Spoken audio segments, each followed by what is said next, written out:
یہاں تو اس گھر میں تو فقیری ہے.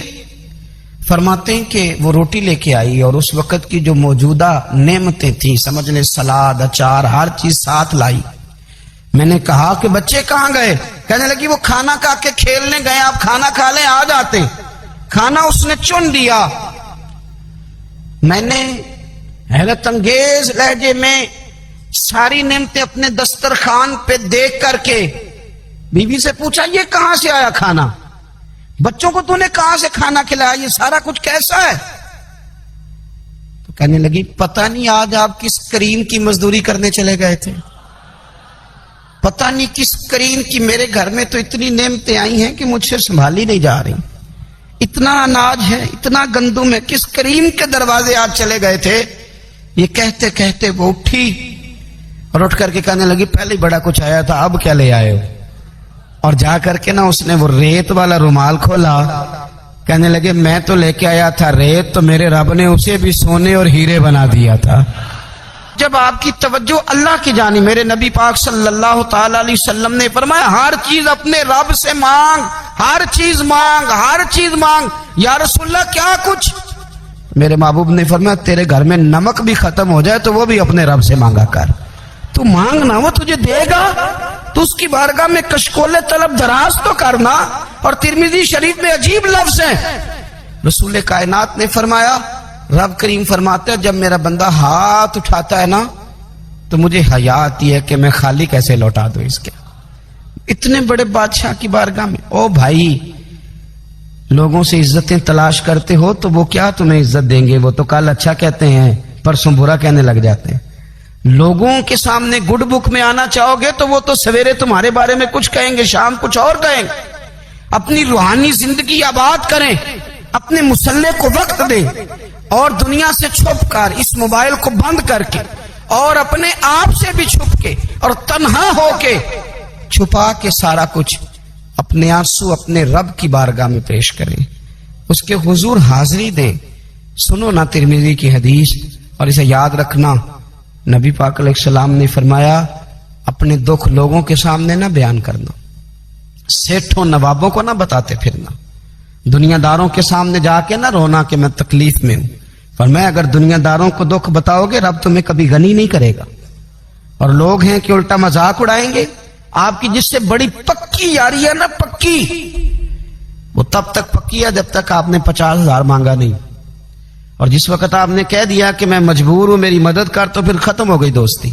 لوگوں کے تعلقات آپ کے ساتھ تب تک ہیں جب تک آپ ان سے کوئی ضرورت وابستہ نہیں کرتے. کریم محبوب فرمانے لگے بندوں کے سامنے دکھ نہ بیان کرنا، اللہ تجھے کبھی غنی نہیں کرے گا. تو اپنے دکھ اپنے رب کو بتا، تو دعائیں مانگ، تو اس کی بارگاہ میں حاضر ہو، تو اس کے حضور عرض کر. فرمایا اپنے دکھ اپنے رب کو بتا، وہ جلدی کرے یا دیر سے کرے تجھے ساری دنیا سے بے نیاز کر دے گا، تجھے کسی کا محتاج نہیں رہنے دے گا. اپنے مسلح کو، اپنی دعاؤں. ایک بزرگ فرماتے ہیں میں نے دعا مانگنے کا طریقہ اپنی بیوی سے سیکھا. دعا مانگنے کا طریقہ اپنی، سیکھنے والے تو اپنے بچوں سے بھی سیکھ لیتے ہیں، سیکھنے والے تو ہر ایک سے سیکھتے ہیں. وہ کہتے ہیں میں نے دعا مانگنے کا سلیقہ اپنی بیوی سے سیکھا ہے. حضرت وہ کس طرح؟ فرمانے لگے میری بیوی نے نا مجھے کوئی کام بتایا، کچھ پیسوں کی ضرورت کے لیے کہا، تو میں نے اسے کہا کہ بھئی ابھی میرے پاس نہیں ہے، کچھ دنوں میں آتے ہیں تو میں دے دوں گا. عورتوں کی عادت ہوتی ہے وہ بار بار یاد کراتی ہیں. 2-4 دنوں کے بعد پھر اس نے کہا حضرت وہ میں نے کہا تھا کچھ پیسے، میں نے اسے کہا کہ ابھی میرے پاس نہیں ہے، کچھ دنوں میں ملتے ہیں تو میں تمہیں دے دوں گا. اس نے کچھ دنوں کے بعد پھر کہا حضور وہ میں نے کچھ پیسے کہے تھے. فرماتے میں نے ڈانٹ دیا، میں نے کہا کہ کیا تو روز مجھے شرمندہ کرتی ہے، کہا نا میرے پاس نہیں ہے، ہوں گے تو دے دوں گا، تو روز یاد کراتی ہے. فرماتے ہیں اس نے پہلے تو میری ڈانٹ کو سہا، پھر میرے سخت جملوں نے اس کی آنکھوں میں آنسو پیدا کر دیے، پھر اس نے اپنے آنچل میں اپنے اس دکھ کو سمیٹا، اور پھر اس نے ایک جملہ کہا تو میں رو پڑا، اور مجھے اپنے رب سے مانگنے کا طریقہ آ گیا. مجھے کہنے لگی حضرت جی آپ نے ڈانٹ دیا میں نے سہ لیا، پر آپ ہی میرے شوہر ہیں، بتائیں نا آپ سے نہ کہوں تو میں کس سے جا کے کہوں. فرماتے ہیں میں رو پڑا اور میں کھل کے رویا اور میں تڑپ کے رویا اور پھر میری سسکیاں بند گئیں. تو مجھے کہنے لگی آپ کو کیا ہوا؟ میں نے کہا مجھے بھی دعا مانگنی آ گئی ہے. جب میں اسے کہوں گا نا اللہ تو ہی میرا رب ہے، میں تجھ سے نہ کہوں تو میں کس سے جا کے کہوں؟ میں کیوں کسی بندے سے سوال کروں؟ میں کیوں کسی دنیا دار سے کہوں؟ میں تیرے بندوں کا، نیک بندوں کا وسیلہ لے کے، تیرے محبوب کی غلامی لے کے تیری بارگاہ میں آیا، تجھ سے نہ مانگوں تو کس سے مانگوں؟ سمجھ آ گئی ہے. جب میں اس رنگ میں مانگوں گا تو پھر رب میرے اوپر بڑا ہی فضل فرمائے گا، وہ میرے اوپر بڑی رحمت کرے گا، وہ میرے لیے آسانیاں کرے. عزیز دوستو، ہم اس طرح کرنے لگ گئے ہیں کہ ہم نے نا اپنے تعلقات پر اعتماد کرنا شروع کر دیا ہے. میرے تعلقات بہت ہیں. ہم نے اپنی دولت پر اعتماد کرنا شروع کر دیا ہے. میرے پاس دولت بہت ہے. ہم نے اپنے علم پر، اپنی شہرت پر اعتماد کرنا شروع کر دیا ہے کہ میرے پاس فلاں چیز بہت ہے. یاد رکھنا، جب بے نیاز اپنی صفت بے نیازی دکھاتا ہے تو بڑی بڑی دولتوں والے مجبور نظر آتے ہیں. بھائیو، جب انسان کا رشتہ اپنے مالک کے ساتھ ہوتا ہے پھر تو غم بھی کچھ نہیں کہتے، پریشانیاں بھی کچھ نہیں کہتی، پھر تو زندگی صبر والی، پھر تو زندگی توکل والی، پھر تو زندگی بھروسے والی. پھر انسان اپنے آپ کو رسوا نہیں کرتا.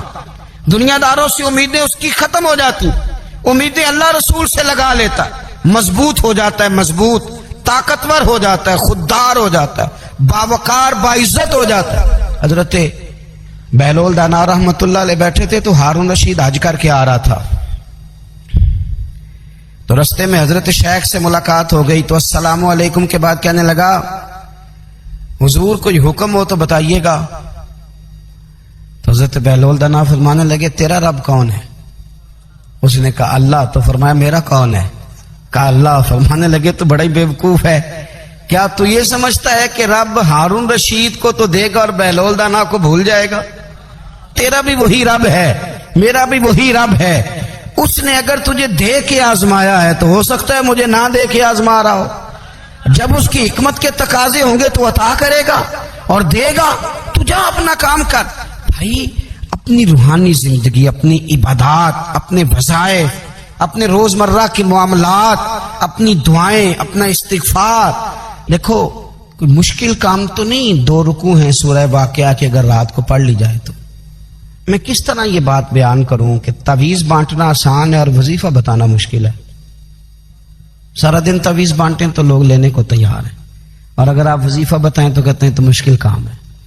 او خدا کے بندے، اگر آپ کا تعلق قرآن پاک کے ساتھ مضبوط ہو، قرآن پاک کے ساتھ اگر آپ کا رشتہ ہو، لوگ سفارشیں ڈھونڈتے ہیں نا دنیا میں، کوئی تعلق مل جائے تو میرا کام ہو جائے.